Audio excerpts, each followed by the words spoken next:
We're going to call the Public Service Committee to order. Public safety. I'm sorry. The Public Safety Committee to order. We're supposed to start at 1. We're about 7 minutes past 1. We're just a little late. I am the chairman, Fred Richardson, and we have 2 other members on this committee, council members Gina Gregory and John Williams.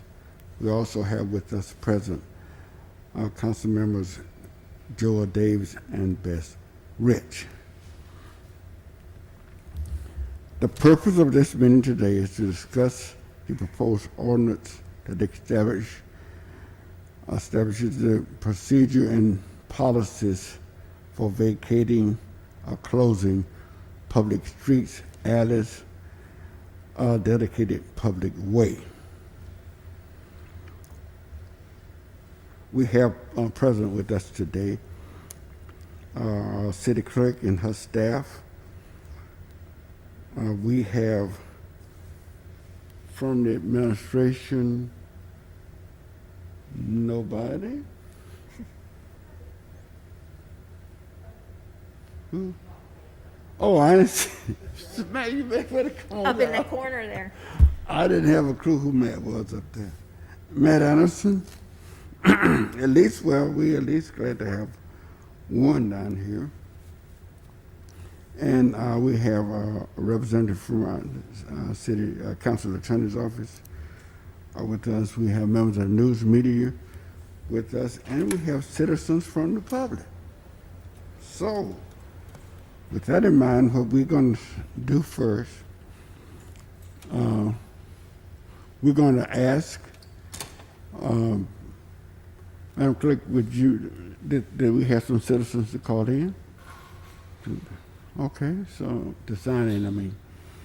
Okay, if not, we're going to first hear from the public, and then we're going to come back and take this ordinance by paragraph and go as far as we can go with it today. I doubt if we probably will be meeting again. This will not be our last meeting, but we're going to start off each member who comes to speak will have 5 minutes. At 4 minutes, the buzzer will sound, and you'll have 1 minute to wrap it up. So, are you, Madam Clerk, you got, she's left. You're going to be able to keep our time? Okay. Just click on keep our time. The microphone is at the top of the stairs up there. Whoever would like to start can go to the microphone. Yes, go ahead. Yes. We'd like for you to state your name and address so we would know who it is addressing us.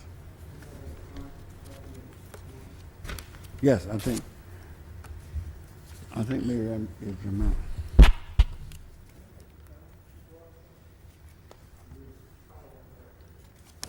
Here you go. John.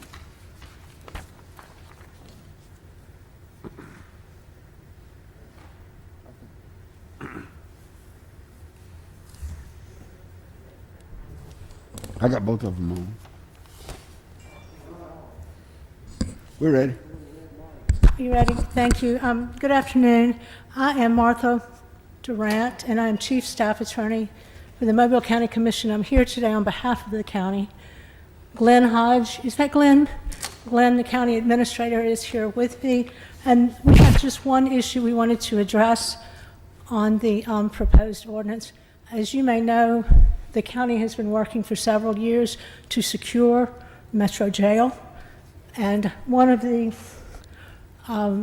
steps recommended to us as a result of a couple of studies by the National Institute of Jail Operations and from a professional consultant that we had hired, pardon me.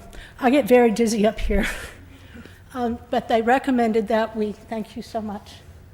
enclose the entire perimeter of Metro Jail by fencing around Conception to Palmetto, over to Royal Street, down to Savannah Street and back, with some gates that would allow, some gates on Conception Street and St. Emmanuel Street that would allow passage of emergency vehicles, law enforcement, deliveries, and so forth, but that we secure the entire perimeter. So to that end, we have been working to vacate a portion of St. Emmanuel Street and most of South Conception Street behind the jail. We are here today to ask that your ordinance, the new ordinance, proposed ordinance, be effective, should it be adopted, only as to petitions to vacate after its effective date, so that we would not, the county would not be required to go back and start over to fit the new protocol. That's all we're asking, have it effective going forward only and not backwards. When do you expect that to take place? I'm sorry, I couldn't hear you, sir. When do you expect to start proceeding toward vacating this section that you mentioned? When do we expect to? Yeah, to start the vacation process. Oh, we have filed one petition on on South Conception Street. We have the petition to vacate on St. Emmanuel Street actually sitting on my desk to be signed by Commissioner Carl. And so we are proceeding. Okay. We are moving along. Conceivably, we could be finished in 2 months, conceivably. Okay, so we probably will be 2 months down the road with this. We're at the beginning of this. We're not nowhere near. Is that right? Ready to vote on this.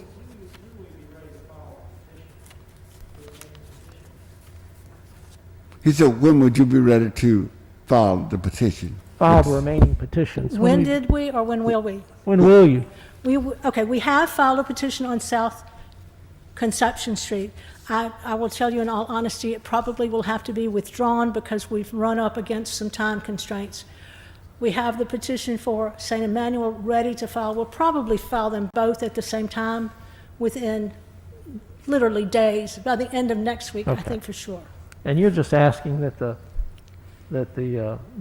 ordinance, if passed, is effective only with respect to petitions filed after the effective date. That's what she's saying. Yes, Yeah, exactly. yeah. That's exactly what we're asking. Yeah, okay. Yes, I think that you're in order. That's fine. It's so hard to hear up here with the masks. I'm sorry. You're with me. Thank you, sir. Yes. Thank you. Thank you. Thanks for the heads up. Yeah, Mr. Chairman, Yes. the only thing, just in case it takes you longer than you thought, or we go through our process quicker than we thought, we might be able to add something about any of these that are in the pipeline. We could Yeah, and waive, I'm have a certainly- waiver or something, but, we certainly will work with you. Thank you. Yeah. Yeah, and That's- I would certainly be in favor of adding a provision to this that would exempt petitions that have already been filed prior to the effective date of the ordinance. Thank you, ladies and gentlemen. Thank you. We support it. We support the great work that you all are doing. We're not Thank you. And adverse that to is what you're doing. likewise. Thank you. Okay. Okay, so do we have another person that want to speak?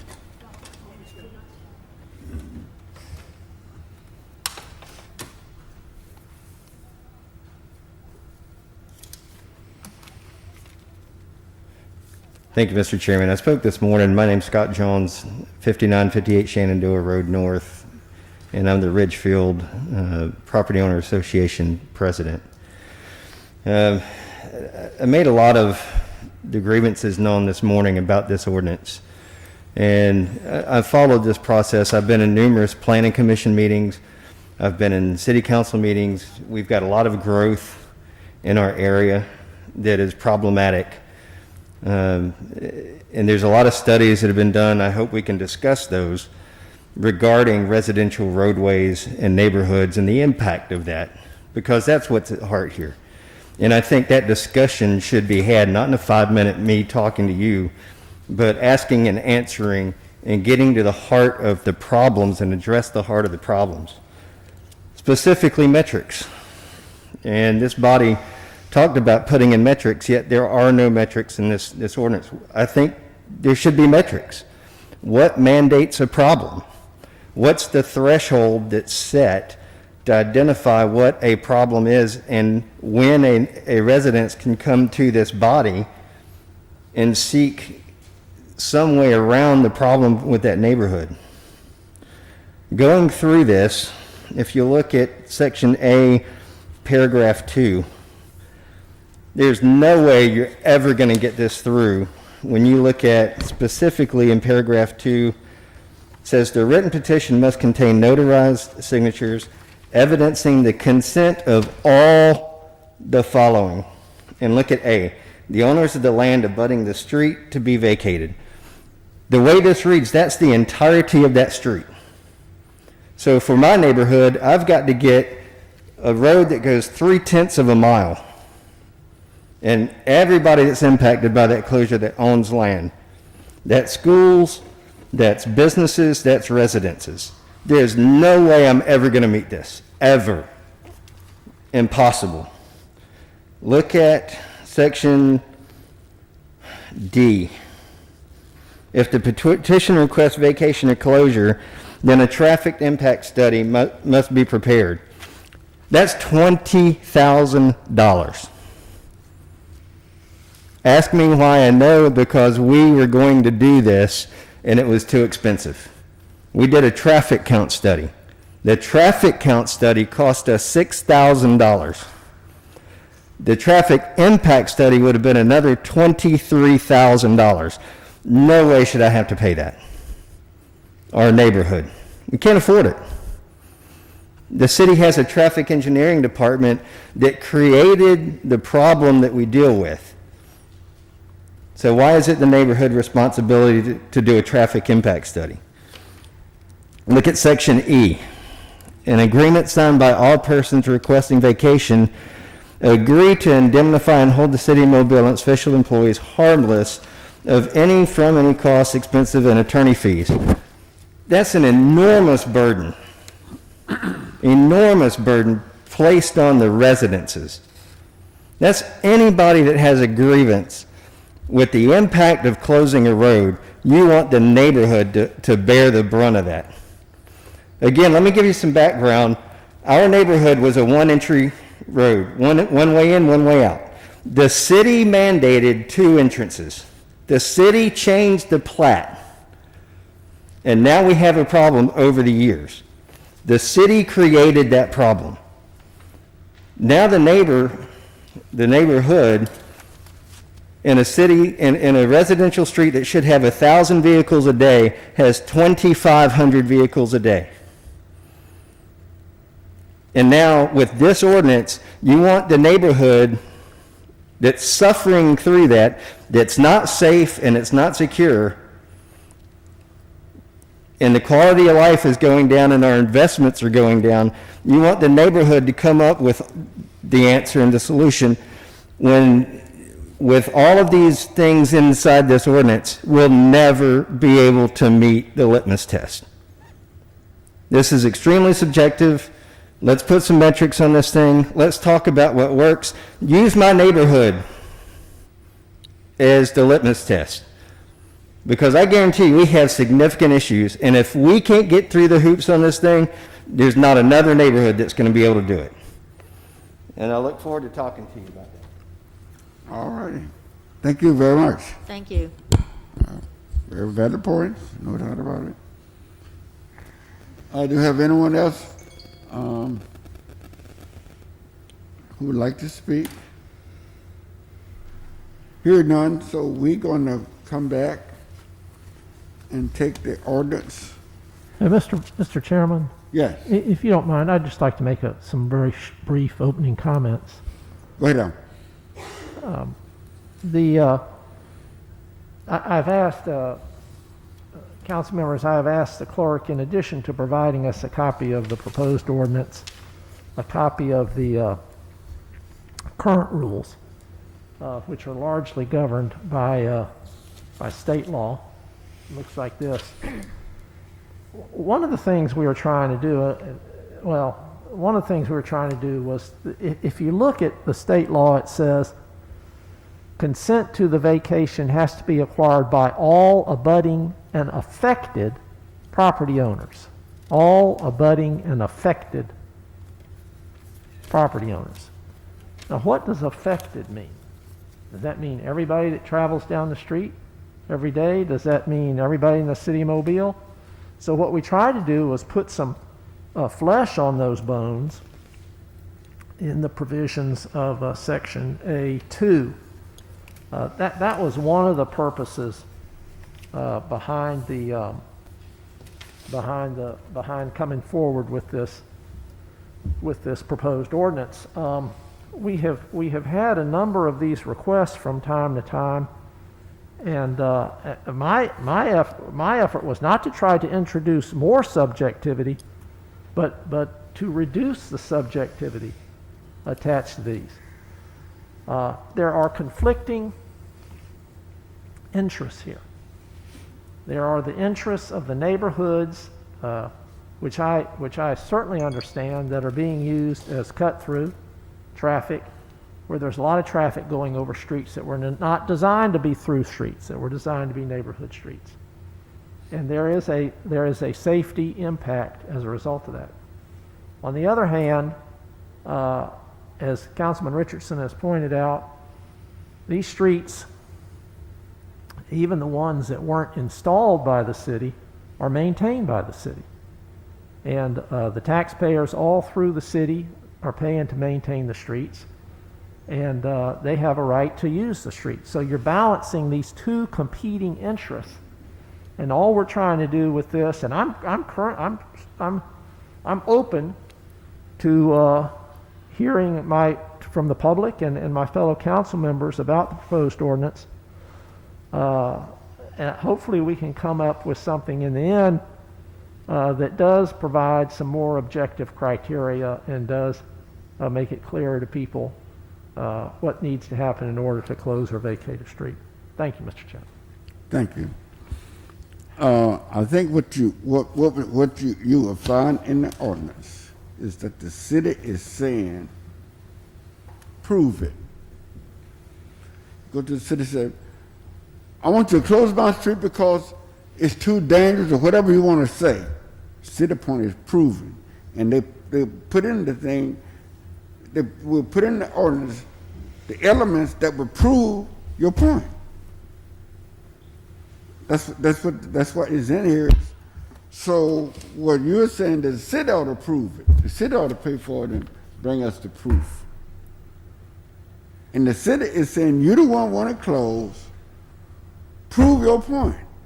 Prove to us that it's necessary to close your street from the public, and just citizens who live on that street can use it. Prove to us that that's what we ought to do.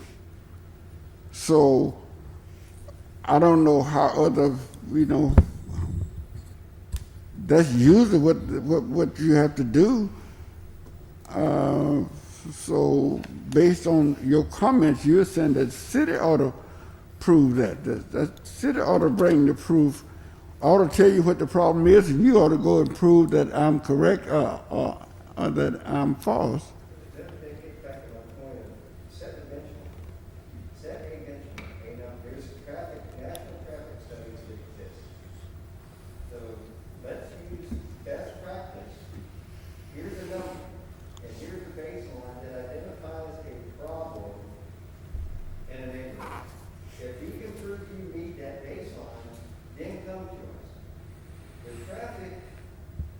Study mentioned in here is totally separate and apart from the traffic count issue. I'm telling the city we have a significant issue. How the city chooses to plan and deal with that is a city responsibility for planning commissions and other offices. I don't think it's a neighborhood responsibility to say how to resolve the problem, but we can definitely identify that a problem exists and meets a certain threshold. Okay, before we take it paragraph by paragraph, let me say this.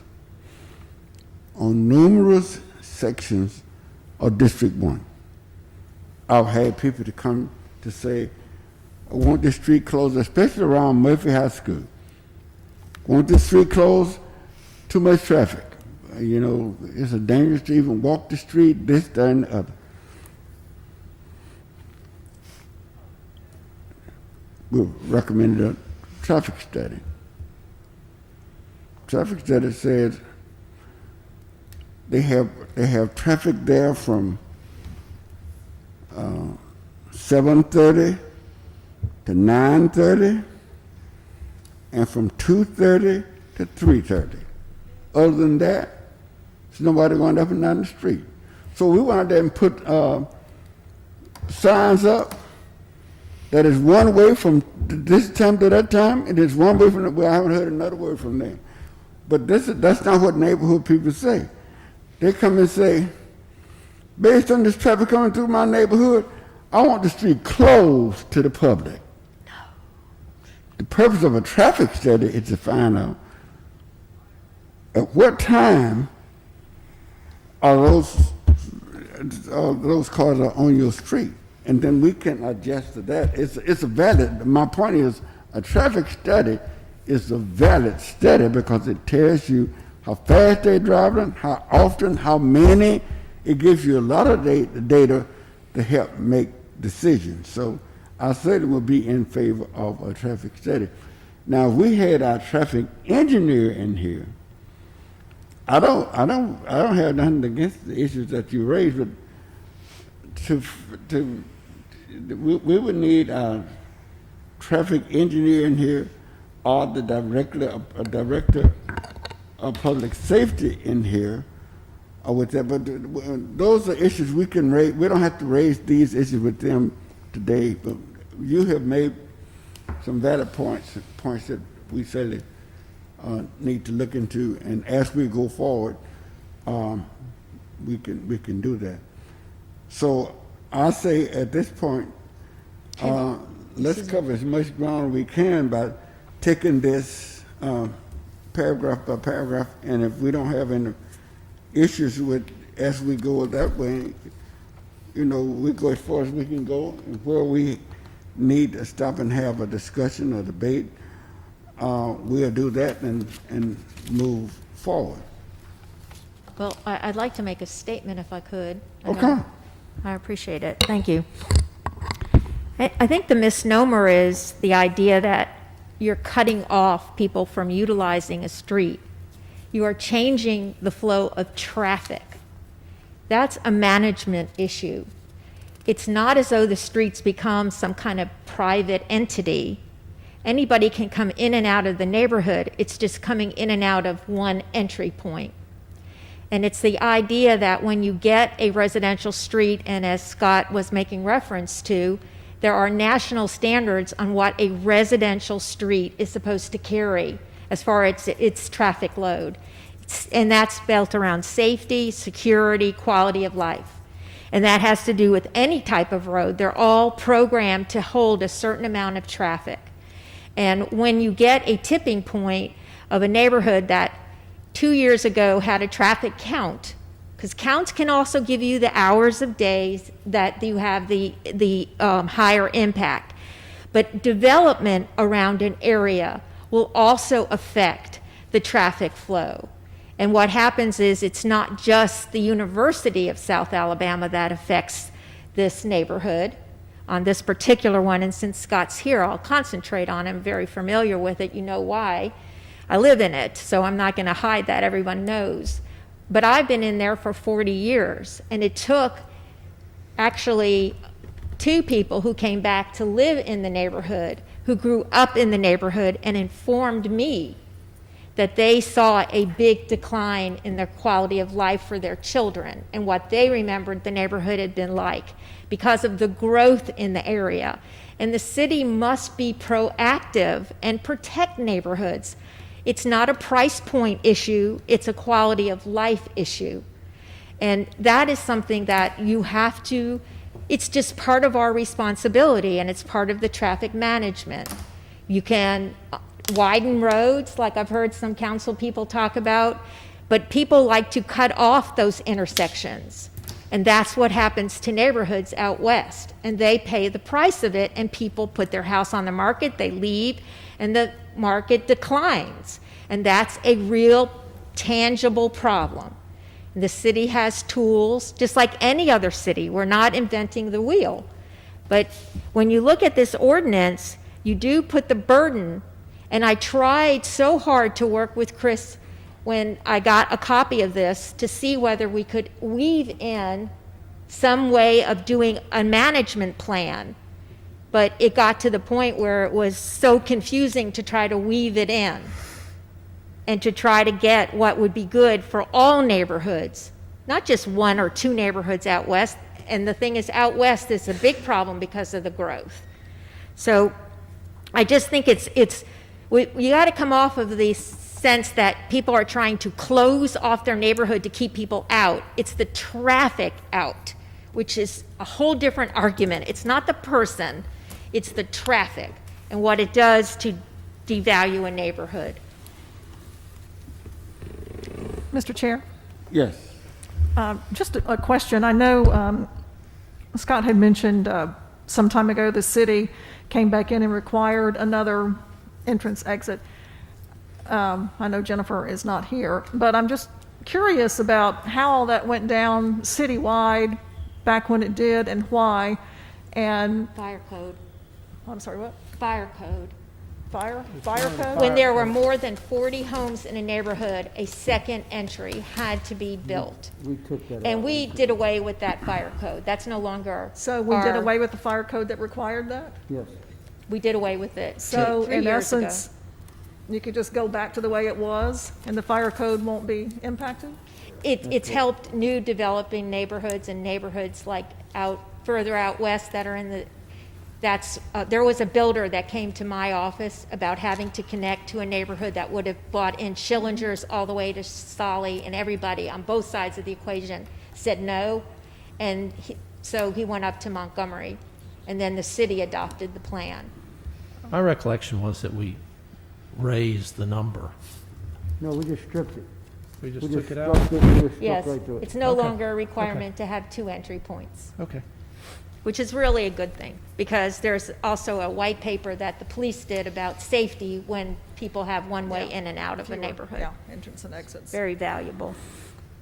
I would say that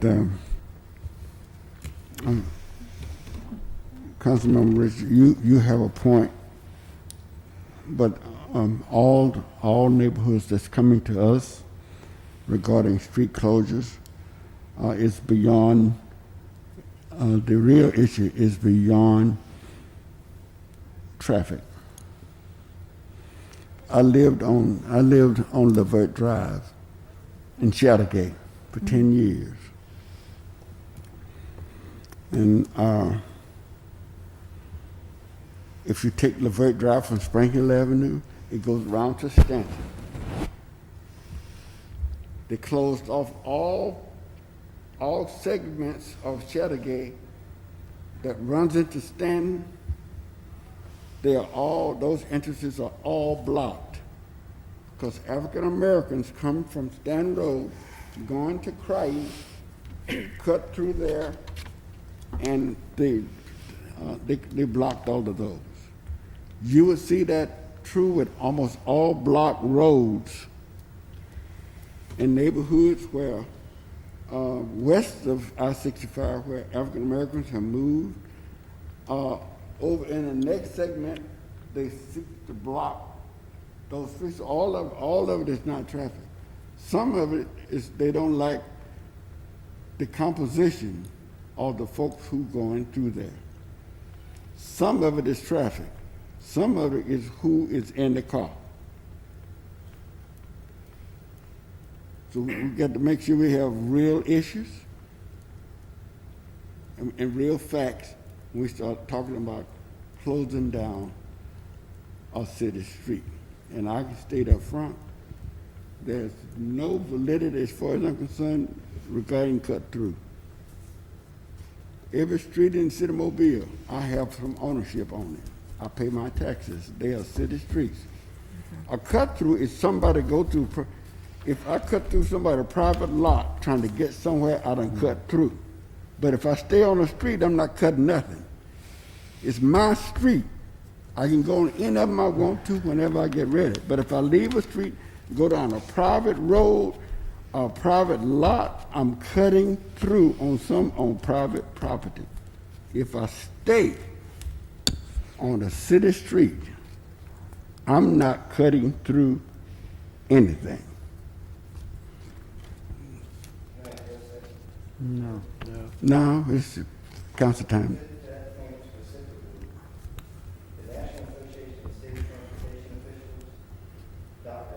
I'm in a meeting.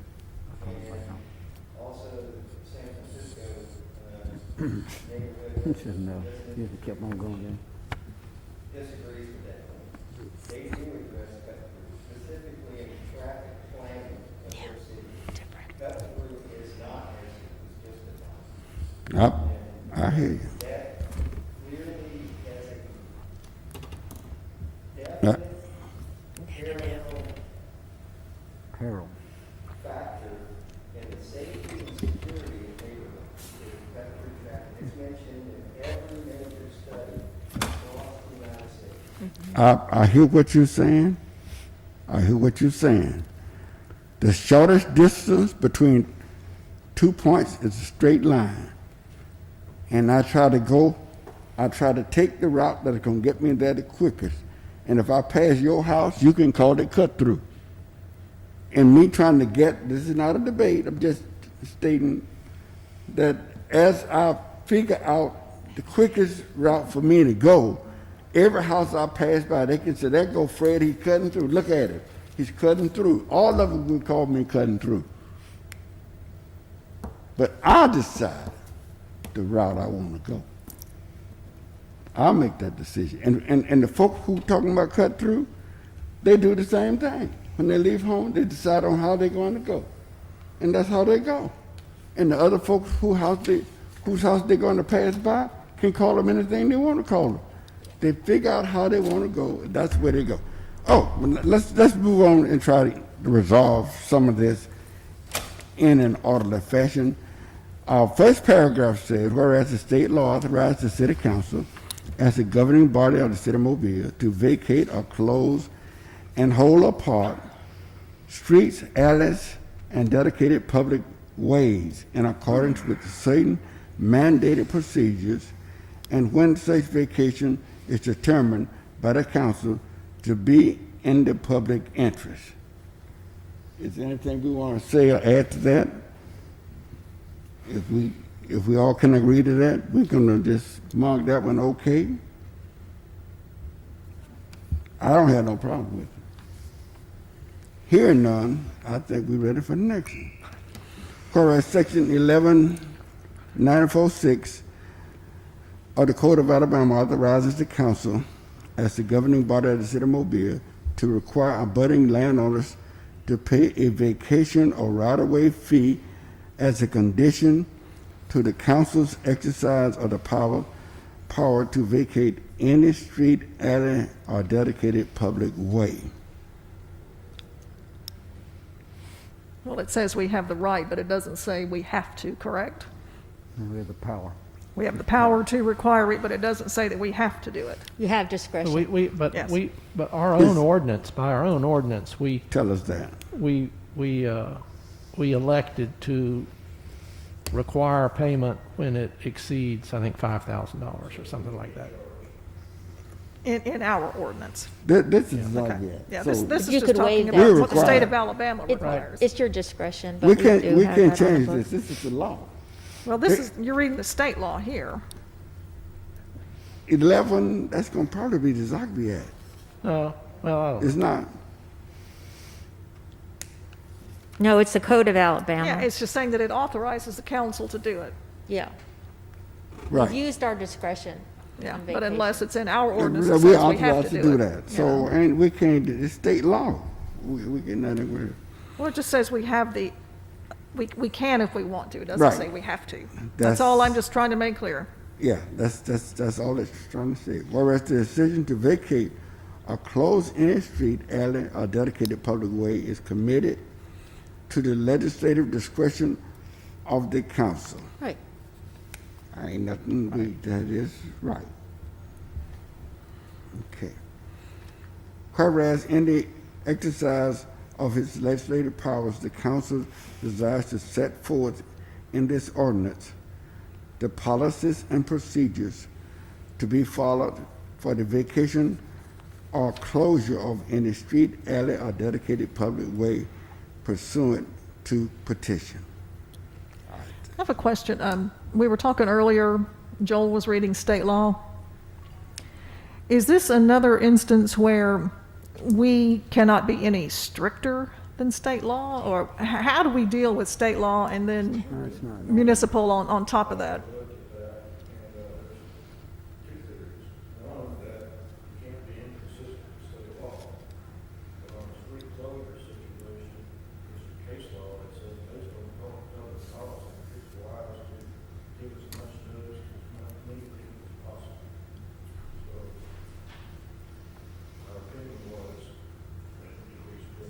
So we can be stricter than state law, but we can't be any less than state law? We can't be, we have to at least be as strict as.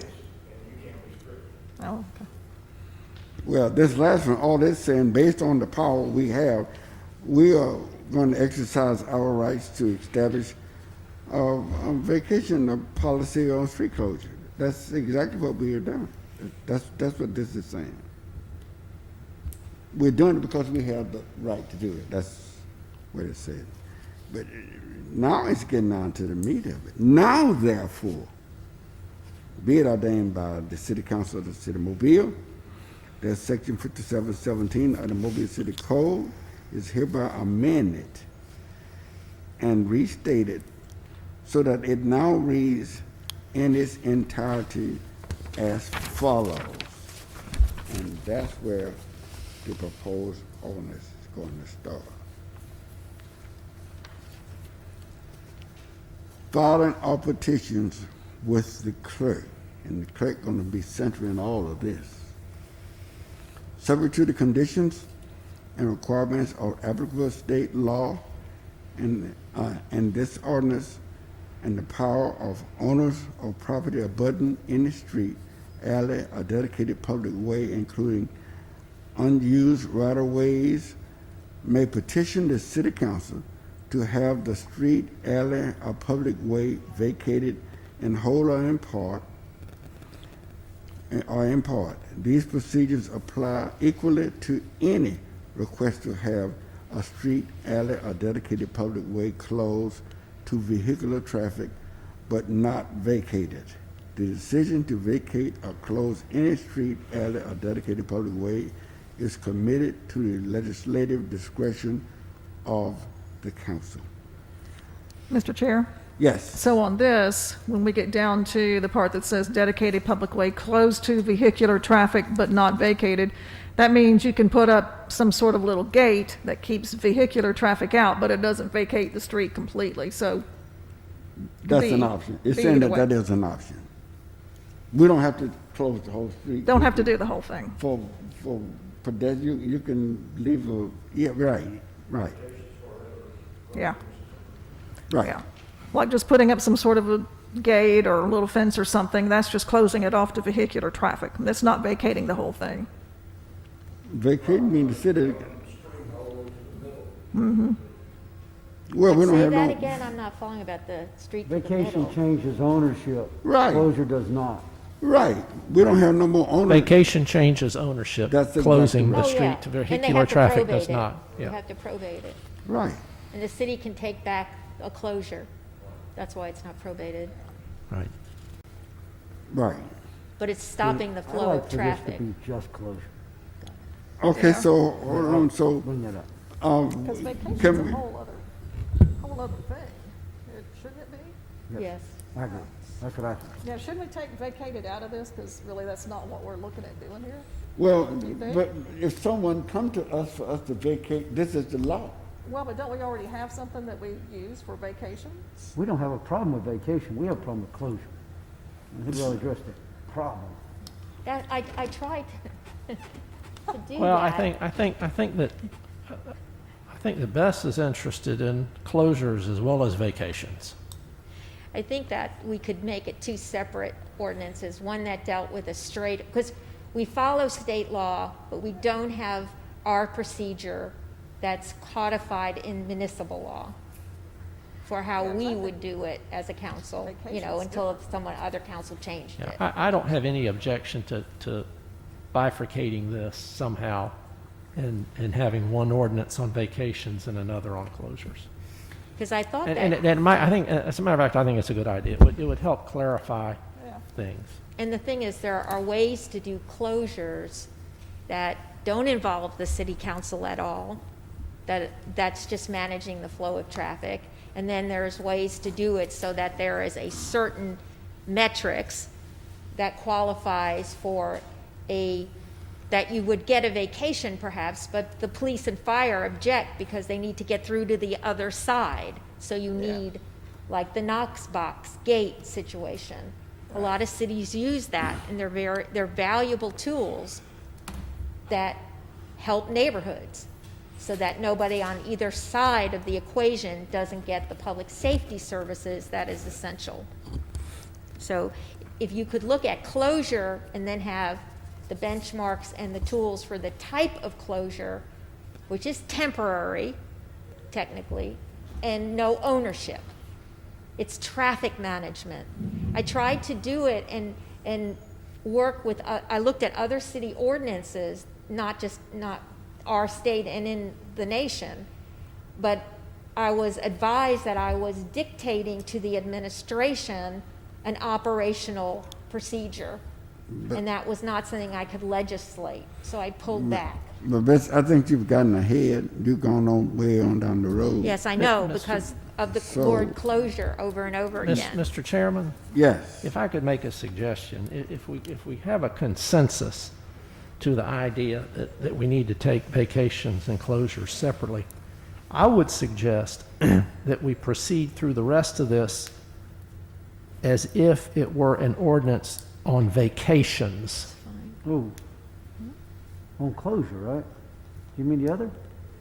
No, we're talking about separating it, have one ordinance on vacations and another ordinance on closures. No, What I'm suggesting is we go through the rest of this draft as if it were a ordinance just with respect to vacations.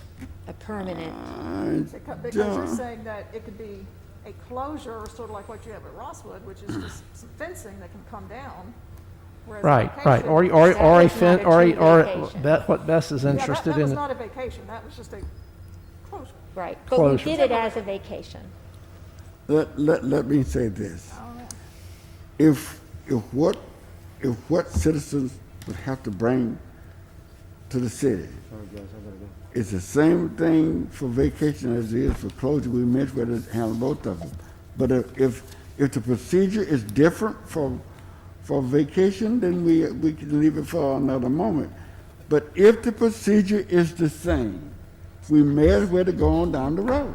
Well, can't. I think what we're saying is the procedures are probably going to be different. And the other thing we've discussed, because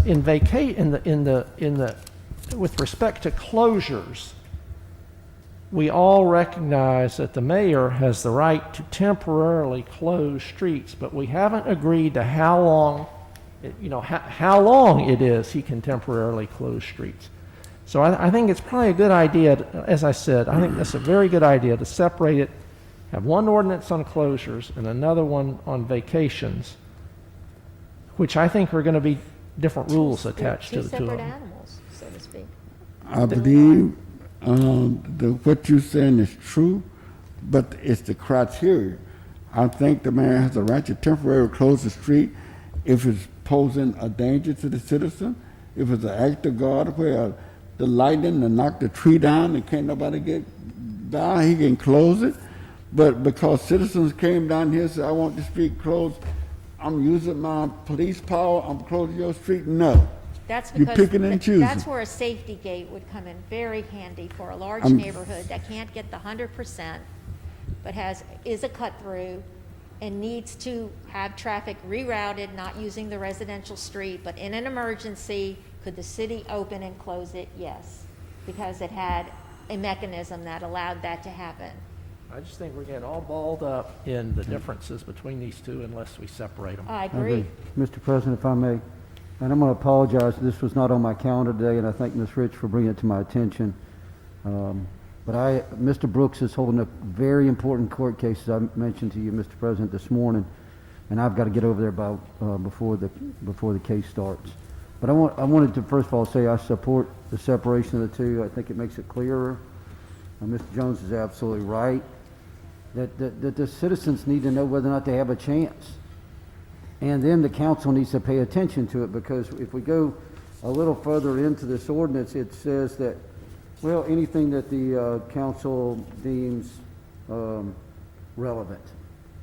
And it's, you know, we've got to get stronger, as Mr. Dave said earlier, and clearer on what it is that warrants a closure and what doesn't. And if we get to that, and we agree that if they meet it, then we'll consider it. I'm not saying it'll be approved, but if every time they come down here, we deem other things relevant, then they have no way to beat it, no way to achieve their goal.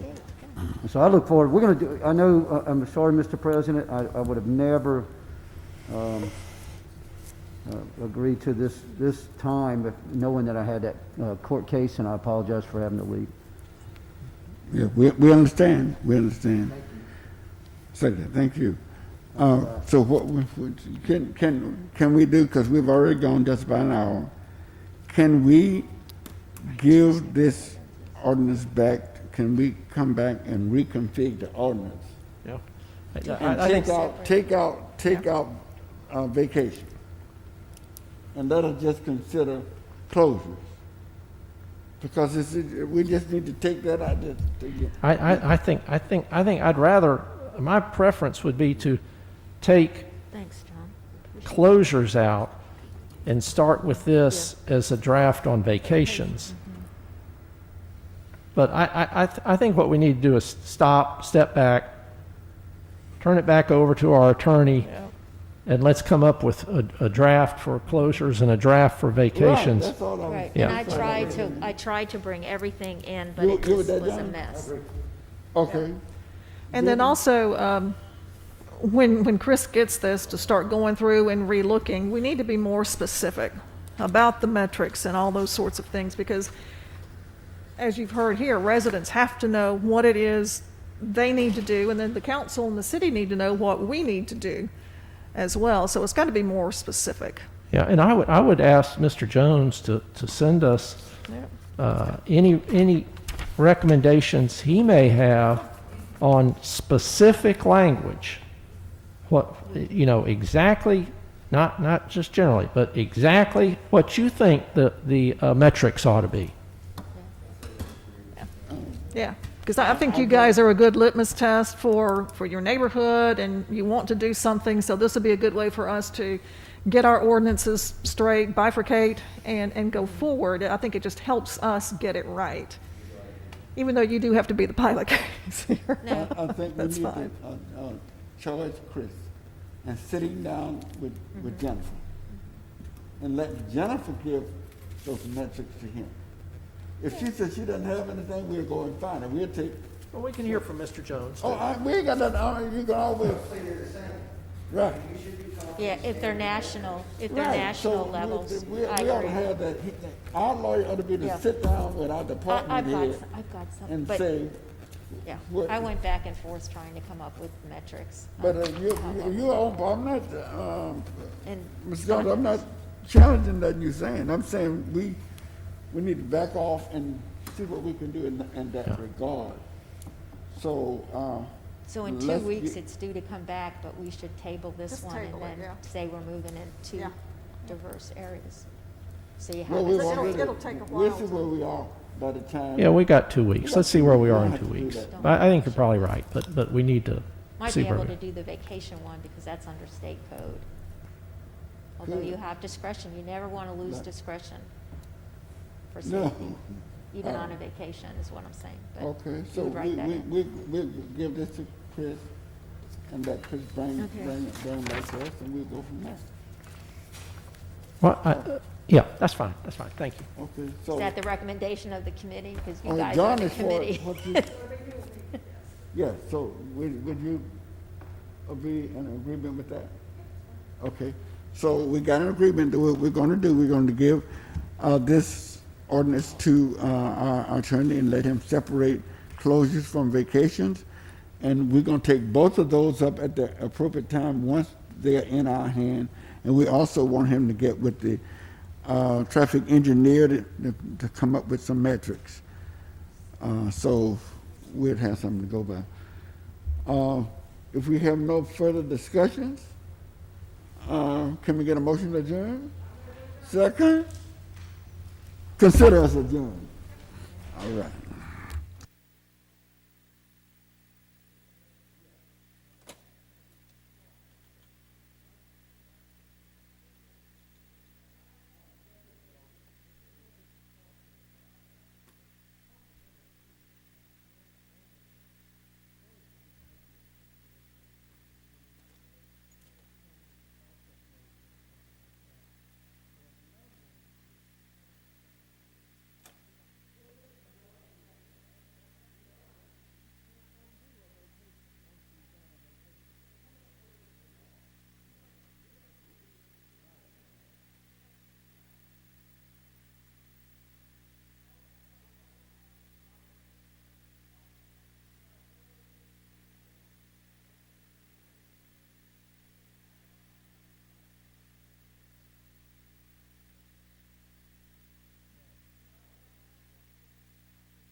Consent has to be obtained from all abutting and affected property owners. So what is abutting?